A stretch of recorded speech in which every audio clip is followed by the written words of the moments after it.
Alors, on se retrouve pour une nouvelle vidéo sur Rosa Bonheur.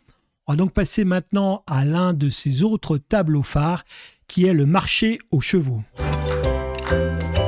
Rosa Bonheur.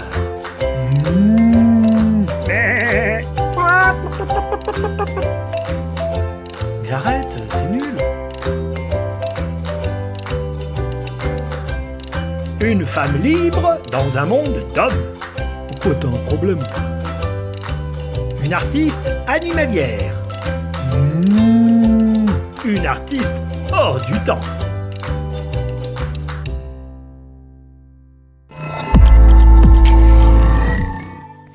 Alors, le marché aux chevaux, c'est un tableau de très grande taille, 5 mètres de large par 2 mètres 40 de haut, qui est présenté au salon de 1853. On sait que ce tableau obtient une grande notoriété et voyage en Angleterre et aux États-Unis et fera une grande partie du succès de Rosa Bonheur. Alors, le format rappelle la taille des tableaux d'histoire, c'est-à-dire d'un format utilisé d'habitude pour écrire la grande histoire, celle de la Bible, des mythes, des grandes batailles. Et là, Rosa Bonheur, elle décide de peindre des chevaux. Donc c'est déjà un pari un peu fou d'avoir utilisé un tel format pour évoquer cet événement du marché aux chevaux, auquel d'ailleurs elle assiste régulièrement pour observer justement des chevaux. Elle fait probablement référence au marché aux chevaux de Paris qui se tenait sur le boulevard de l'Hôpital, près de l'asile de la Salpêtrière. D'ailleurs, on en voit le dôme à l'arrière-plan de l'œuvre sur la gauche. Elle veut vraiment s'imposer comme une créatrice hors norme en s'attaquant à un genre traditionnellement réservé aux hommes et en donnant à ce thème animalier le format des plus nobles peintures d'histoire.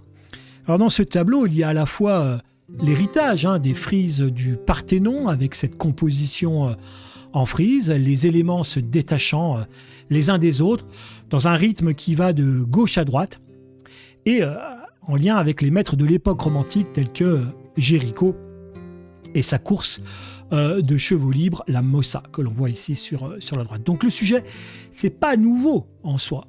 Il s'inscrit dans une histoire déjà connue de la représentation animalière et dans ce thème du combat, sinon du rapport entre l'animal et l'homme, ou pour le dire encore autrement, entre culture et nature. Là, il peut être intéressant de faire le parallèle avec un contemporain de Rosa Bonheur, à savoir le peintre Delacroix, qui va aussi, on en a déjà parlé, comme Géricault avant lui, peindre à de nombreuses reprises des chevaux. Delacroix est fasciné par la dimension sauvage et indomptable de l'animal, sa puissance, sa force, son énergie. Cela correspond d'ailleurs assez bien à la vision romantique dont Delacroix est l'un des représentants. Dans ce tableau orientaliste, l'homme tente de maîtriser l'animal et on pourrait faire le parallèle avec le besoin qu'a l'homme de maîtriser ses propres passions. Vous voyez, pour la dimension romantique dans l'expression des émotions. Chez Rosa Bonheur, on va le voir, l'homme tente aussi de maîtriser l'animal, mais elle prend parti pour l'animal et finalement, comme dans le labourage nivernais, l'homme est mis au second plan. Alors le tableau montre une scène de foire de vente aux chevaux de trait. C'est un choix extrêmement prosaïque, c'est-à-dire que c'est vraiment une scène du quotidien dans beaucoup de villes de France et elle ne choisit pas de représenter des pur sang anglais, des chevaux appréciés pour leur grande noblesse et appréciés par l'élite européenne, mais des animaux de trait, des percherons, sont représentés avec tous leurs signes distinctifs de leur espèce, bien que groupés, ils sont représentés au trot ou montés au galop par des palefreniers en blouse qu'on appelle également des casse-cou. Alors, comme dans le labourage nivernais, Rosa Bonheur utilise à nouveau le regard de l'animal pour attraper le spectateur et le plonger dans une relation particulière à celui-ci. On est évidemment saisi par leur relation homme-animal et touché par la tentative désespérée de cet animal d'échapper à son maître par les cabrures de son corps. Le mouvement est pour ainsi dire constant dans l'œuvre. Rosa Bonheur va utiliser des jeux d'opposition de courbes et de contre-courbes pour accentuer cet effet, pour faire ressortir la sauvagerie et la puissance de l'animal. dont le regard nous saisit, parce qu'il y est aussi question, évidemment, de souffrance. Alors voici quelques études pour le marché aux chevaux. On peut voir la grande maîtrise du trait et l'attention que Rosa Bonheur porte à rendre dynamique chaque dessin par des jeux d'opposition. Le mouvement des chevaux est également accentué par des tensions qui sont visibles dans les lignes directrices et qui donnent ce sentiment de vie, d'action, de déplacement et de dynamisme de l'animal. Ici, quelques études supplémentaires, notamment une étude sur le corps du cavalier qui va abattre son bâton sur l'animal. On voit que celui-ci apparaît dans une étude de détail en haut à droite et que l'intention de Rosa Bonheur était de dramatiser en fait la scène. Elle est en partie cachée comme pour le labourage nivernais et donc passer au second plan et laisser la place principale à l'animal. Rosa Bonheur va participer, comme je l'ai déjà dit, à un ouvrage de zootechnie, qui est une discipline naissante, et dans laquelle elle va dessiner avec un véritable souci anatomique de spécialiste les différentes espèces de chevaux ou de vaches, qui étaient d'ailleurs bien plus nombreuses au XIXe siècle, et dont certaines ont aujourd'hui disparu. Elle possède des ouvrages sur toutes les espèces animales, on l'a déjà dit, sous forme d'encyclopédie, et elle va, avec l'aide de Nathalie Mikas, archiver toutes ses études dans des grands cartons à dessin. On a vu certaines images de son atelier, on voit ces cartons à dessin. Et elle s'y réfère régulièrement pour ses tableaux, et ces cartons à dessin sont toujours dans son atelier. Donc elle peut venir puiser des images comme autant d'outils vraiment documentaires. Et puis, comme je l'ai déjà évoqué, en 1845, Rosa Bonheur sera là des premiers membres de la jeune société protectrice des animaux. D'une certaine manière, ses créations sont à l'image de la conception et de l'idée qu'elle a de la nature, c'est-à-dire la représentation qu'elle propose des animaux. Elle défend une certaine idée des espèces avec qui elle cohabite dans son château de By. C'est en fait l'héritière de l'abbé de Lamennais, qui est un prêtre, un théologien, un écrivain, un philosophe et un homme politique français, dont l'objectif est de conforter l'intuition ou l'idée de l'existence des âmes des animaux. On sait, possède d'innombrables animaux, cerfs, mouflons, perroquets, chevaux, singes, taureaux, vaches, chiens, sangliers, moutons, gazelles, lézards, faisans, pigeons, lapins, ânes, renards et même des lions et un tigre royal. Donc elle a une haute opinion des animaux, elle les personnalise, les individualise. Et c'est la raison pour laquelle le regard devient un élément très important de la représentation. Elle veut montrer l'intériorité de l'animal, sans jamais verser dans l'anthropomorphisme ou le sentimentalisme. On sait par exemple qu'elle n'hésita pas à achever d'un coup de fusil son cerf Jacques, qui était devenu dangereux. L'œil est donc le reflet de l'âme, le lieu de l'expression des sensations et des volontés de l'animal. Voilà ce qu'on peut dire. Elle n'est pas forcément dans un beau idéal de l'animal, mais dans une individualisation de celui-ci, qui porte d'ailleurs souvent un prénom, exemple avec Barbaro le chien, Jacques le cerf, Monsieur son petit chien, ou Fatma la lionne, qui d'ailleurs trône aujourd'hui sous forme de tapis dans son atelier. Dans cette œuvre, Rosa Bonheur représente un lion de l'Atlas, qu'on a déjà vu, auquel la montagne en arrière-plan fait référence. Le titre de l'œuvre, lui, fait référence à la tragicomédie de Pierre Corneille, Le Cid, et évoque la liberté, la rébellion et le courage. Dans ce portrait, c'est un portrait animalier, elle dote l'animal de qualités symboliques, elle partage avec lui la force, le courage.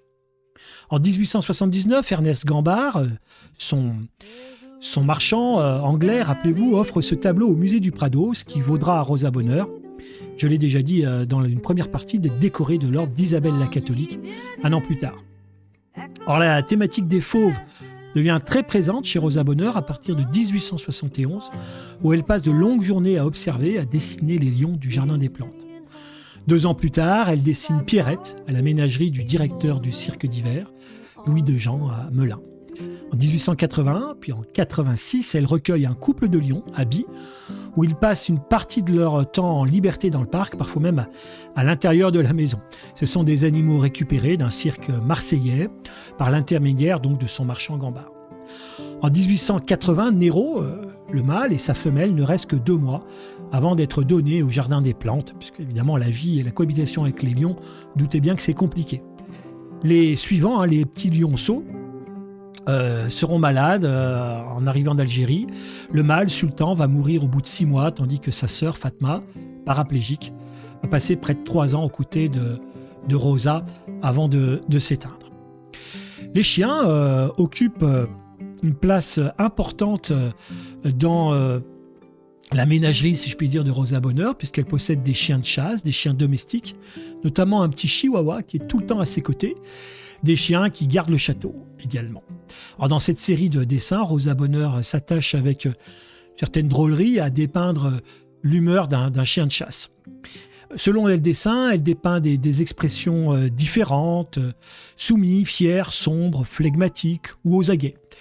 Ses oreilles tombantes, représentées tour à tour, accentuent son expressivité, on le voit bien. Dans cette œuvre, Barbaro, après la chasse, le chien est attaché, donc Barbaro c'est le prénom du chien, il est attaché si court qu'il ne peut ni se coucher, ni atteindre son os. La tête basse, il regarde craintivement sans doute son maître. Comme dans l'œuvre de jeunesse des 2 lapins, l'artiste place celle qu'elle avait fait à 19 ans, l'artiste donc Rosa Bonheur place l'animal dans un ray de lumière qui le met en valeur. Barbaro, dont le nom est inscrit au sommet de la composition sur le mur, est un griffon briquet, une race de chien de chasse aujourd'hui disparue. Pour la spécialiste en études animales Valérie Bienvenue, s'engager dans ce regard plaintif est une expérience sensible, un malheur de chien qui évoque nos propres blessures animales. Et donc, vous voyez que je le mets en regard du jeune mendiant de Murillo, un peintre espagnol qui est construit avec le même principe, et qui appelle tous les sentiments de la compassion du spectateur. En 67, Rosa Bonheur affirmait même « Mes chiens sont mes meilleurs amis ». Je le rappelle, Rosa Bonheur compte parmi les premiers membres de la SPA. Elle va également illustrer le limonier dans les lettres d'un chien errant sur la protection des animaux de Louis Monnier, paru en 88, qui dénonce les mauvais traitements infligés aux bêtes de travail. Je vous propose pour finir de simplement faire un tour d'horizon de quelques rapprochements d'œuvres. Ici par exemple avec un peintre animalier du 18e qui montre 2 levrettes, la femelle du levrier, et qui comptait parmi les favorites de Louis XV. Avec Briquet chien limier, donc Rosa Bonheur ici à droite, donne la même dignité, d'un caractère royal à un chien de chasse qui est ici représenté aux aguets, prêt à donner la chasse à sa proie. L'arrière-plan est esquissé rapidement, ce qui donne presque une sorte de profondeur de champ à l'image. Ici une version de Monet et non de Manet, du Déjeuner sur l'herbe, en écho avec Biche et Serre au repos de Rosa Bonheur. Alors les 2 tableaux, en plus du rapprochement lié au thème et au travail sur les ombres et les lumières, sont produits à la même période. On peut voir que Rosa Bonheur n'est pas du tout reliée aux avant-gardes de son époque, à savoir ici les impressionnistes, et qu'elle reste dans une facture très classique, un réalisme qu'on aura presque qualifié de mièvre par la suite. Si effectivement Rosa Bonheur ne brille pas par la modernité de sa peinture, elle le fait de par son histoire personnelle. Et puis cette dernière image que je trouve assez rigolote, un lien entre l'artiste William Wegman, donc qui photographie souvent son chien, qui est donc son principal modèle. Alors il en a eu plusieurs, parce qu'il a maintenant un certain âge. Et puis le mettre en relation avec l'œuvre de Rosa Bonheur. Autre rapprochement ici avec Jacques Monory, un artiste de la figuration narrative, qui est mis en relation avec une autre œuvre de Rosa Bonheur. On peut également convoquer l'idée de solitude dans ce rapprochement avec l'œuvre de Gilles Ayot, et puis une sorte de vérité nue de l'animal, seul au milieu d'un espace. Et puis également, là on peut faire des rapprochements entre Rosa Bonheur et Gustave Courbet, ne serait-ce que par les rapprochements de teintes et la façon dont elle travaille également les blancs qui sont chez Courbet, on le voit ici, magnifique. Alors, passons à une autre partie, celle des voyages, puisque Rosa Bonheur a voyagé de l'exposition universelle à l'Écosse. Alors, même si elle va voyager assez peu en dehors de la France, elle va garder un lien profond avec la campagne et tous ceux qui y vivent. Elle dessine sur le motif pour observer et découvrir la vie des hommes dans les montagnes, en se rendant dans les Pyrénées, et elle va chercher à comprendre les différents terroirs, les spécificités de tel animal ou de telle pratique agricole. Elle voyagera en plus des Pyrénées et de l'Écosse, comme on peut le voir ici dans ce tableau de bateau à rame. On voit des Écossais transporter en barque des moutons. Elle va également voyager en Auvergne, dans l'Yonne, dans les Landes. Voilà. Et donc, elle a un goût pour les récits celtiques, et une passion depuis l'enfance pour le célèbre romancier écossais Walter Scott, donc l'auteur de d'Ivanhoe, peut-être vous connaissez cet ouvrage, qui est un roman historique. Elle va découvrir avec enthousiasme les races de moutons et de vaches écossaises, dont elle va rapporter des études qu'elle utilisera dans de nombreuses œuvres. En 1889, on l'a dit, elle va faire la connaissance de William Cody, alias Buffalo Bill, qui va installer son spectacle sur l'Ouest américain, donc le fameux Wild West Show à Neuilly. Au départ, donc, elle n'est pas très intéressée par cet événement, mais elle s'y rend, elle rencontre Buffalo Bill et elle va très vite se lier d'amitié avec lui, parce qu'il va se rendre chez elle et va dompter en quelques heures 3 chevaux sauvages qu'elle avait et qu'elle n'avait jamais réussi à débourrer. Et elle ne savait pas quoi en faire. Et donc Buffalo Bill, donc Cody va arriver et les dresser assez rapidement. Alors Buffalo Bill lui permet d'aller et venir à loisir dans les campements, d'étudier également les bisons qu'elle n'avait jamais vus et de rencontrer des Amérindiens qui lui font cadeau d'une tunique actuellement exposée d'ailleurs dans sa propriété de Thomery. Voilà, j'en ai terminé pour cette partie.